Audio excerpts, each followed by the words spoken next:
भगवान बुद्ध की 4 प्रेरक कहानियां।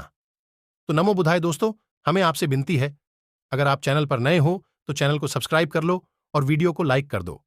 और हां, अगर आप पूरी वीडियो नहीं देख सकते तो अभी वीडियो को छोड़ दो। तो चलिए वीडियो शुरू करते हैं। प्रेरक कहानी 1, बुद्ध और चक्षुपाल। एक बार भगवान बुद्ध जेतवन विहार में रह रहे थे। भिक्षु चक्षुपाल भगवान से मिलने के लिए आए थे।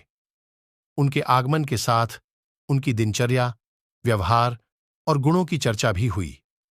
भिक्षु चक्षुपाल अंधे थे। एक दिन विहार के कुछ भिक्षुओं ने कुछ मरे हुए कीड़ों को चक्षुपाल की कुटी के बाहर पाया और उन्होंने चक्षुपाल की निंदा करनी शुरू कर दी कि उन्होंने इन जीवित प्राणियों की हत्या की। भगवान बुद्ध ने निंदा कर रहे उन भिक्षुओं को बुलाया और पूछा कि क्या तुमने भिक्षु को कीड़े मारते हुए देखा है? उन्होंने उत्तर दिया, नहीं। इस पर भगवान बुद्ध ने उन साधकों से कहा कि जैसे तुमने उन्हें कीड़ों को मारते हुए नहीं देखा, वैसे ही चक्षुपाल ने भी उन्हें मरते हुए नहीं देखा और उन्होंने कीड़ों को जानबूझकर नहीं मारा है, इसलिए उनकी भर्त्सना करना उचित नहीं है। भिक्षुओं ने इसके बाद पूछा कि चक्षुपाल अंधे क्यों हैं? उन्होंने इस जन्म में अथवा पिछले जन्म में क्या पाप किए? भगवान बुद्ध ने चक्षुपाल के बारे में कहा कि वे पूर्व जन्म में एक चिकित्सक थे। एक अंधी स्त्री ने उनसे वादा किया था कि यदि वे उसकी आंखें ठीक कर देंगे तो वह और उसका परिवार उनके दास बन जाएंगे। स्त्री की आंखें ठीक हो गईं, पर उसने दासी बनने के भय से यह मानने से इनकार कर दिया। चिकित्सक को तो पता था कि उस स्त्री की आंखें ठीक हो गई हैं। वह झूठ बोल रही है। उसे सबक सिखाने के लिए या बदला लेने के लिए चक्षुपाल ने दूसरी दवा दी। उस दवा से महिला फिर अंधी हो गई। वह कितना ही रोई पीटी, लेकिन चक्षुपाल जरा भी नहीं पसीजा। इस पाप के फलस्वरूप अगले जन्म में चिकित्सक को अंधा बनना पड़ा। प्रेरक कहानी 2, परिश्रम और धैर्य। एक बार भगवान बुद्ध अपने अनुयायियों के साथ किसी गांव में उपदेश देने जा रहे थे। उस गांव से पूर्व ही मार्ग में उन लोगों को जगह जगह बहुत सारे गड्ढे खुदे हुए मिले। बुद्ध के एक शिष्य ने उन गड्ढों को देखकर जिज्ञासा प्रकट की, आखिर इस तरह गड्ढे का खुदे होने का तात्पर्य क्या है? बुद्ध बोले, पानी की तलाश में किसी व्यक्ति ने इतने गड्ढे खोदे हैं। यदि वह धैर्यपूर्वक एक ही स्थान पर गड्ढे खोदता तो उसे पानी अवश्य मिल जाता, पर वह थोड़ी देर गड्ढा खोदता और पानी न मिलने पर दूसरा गड्ढा खोदना शुरू कर देता। व्यक्ति को परिश्रम करने के साथ धैर्य भी रखना चाहिए। प्रेरक कहानी 3, अमृत की खेती।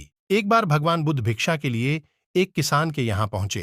तथागत को भिक्षा के लिए आया देखकर किसान उपेक्षा से बोला, श्रमण, मैं हल जोतता हूं और तब खाता हूं। तुम्हें भी हल जोतना और बीज बोना चाहिए और तब खाना खाना चाहिए।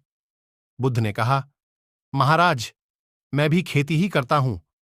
इस पर किसान को जिज्ञासा हुई और वह बोला, मैं न तो तुम्हारे पास हल देखता हूं, न बैल और न ही खेती का स्थल। तब आप कैसे कहते हैं कि आप भी खेती ही करते हो? आप कृपया अपनी खेती के संबंध में समझाइए। बुद्ध ने कहा, महाराज, मेरे पास श्रद्धा का बीज, तपस्या रूपी वर्षा और प्रजा रूपी जोत और हल है। पाप भीरुता का दंड है, विचार रूपी रस्सी है, स्मृति और जागरूकता रूपी हल की फाल और पेनी है। मैं वचन और कर्म में संयत रहता हूं। मैं अपनी इस खेती को बेकार घास से मुक्त रखता हूं और आनंद की फसल काट लेने तक प्रयत्नशील रहने वाला हूं। अब प्रमाद मेरा बैल है जो बाधाएं देखकर भी पीछे मुंह नहीं मोड़ता है।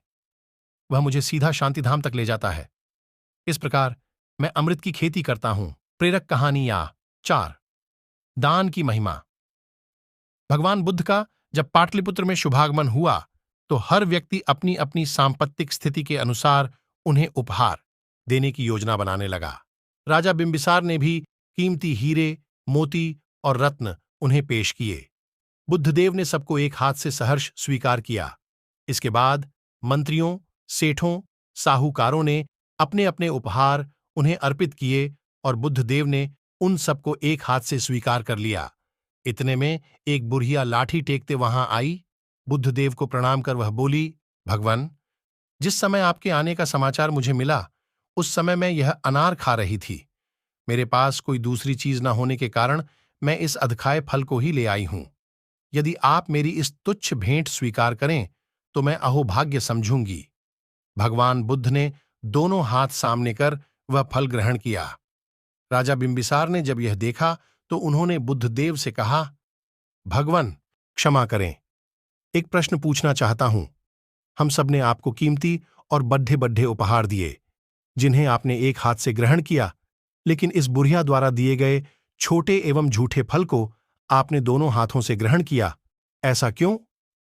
यह सुन बुद्धदेव मुस्कुराए और बोले, राजन, आप सब ने अवश्य बहुमूल्य उपहार दिए हैं, किंतु यह सब आपकी संपत्ति का 10वां हिस्सा भी नहीं है। आपने यह दान दीनों और गरीबों की भलाई के लिए नहीं किया है, इसलिए आपका यह दान सात्विक दान की श्रेणी में नहीं आ सकता। इसके विपरीत इस बुढ़िया ने अपने मुंह का कौर ही मुझे दे डाला है।